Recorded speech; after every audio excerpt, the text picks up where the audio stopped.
উৎসব মুখর ও বর্ণিল আয়োজনের মধ্য দিয়ে পর্দা নামল দুদিনব্যাপী টরন্টো বাংলা বইমেলার।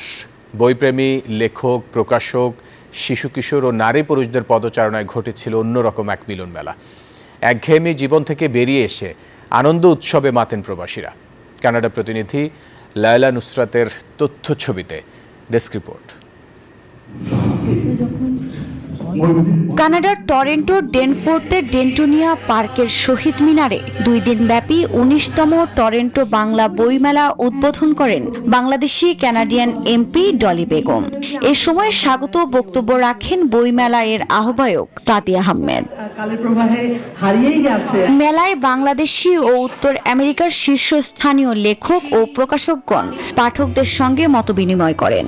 কবি, লেখক, সাংবাদিক ও সাংস্কৃতিক ব্যক্তিদের আড্ডায় প্রবাসীরা পেয়েছিলেন বাঙালিয়ানা স্বাদ।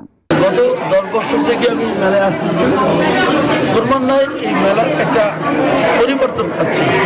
সবচেয়ে বেশি পরিবর্তন পাচ্ছে এই বছর সাজানো গুছানো এবং একটা শৃঙ্খলার মধ্যে মেলাটি হচ্ছে।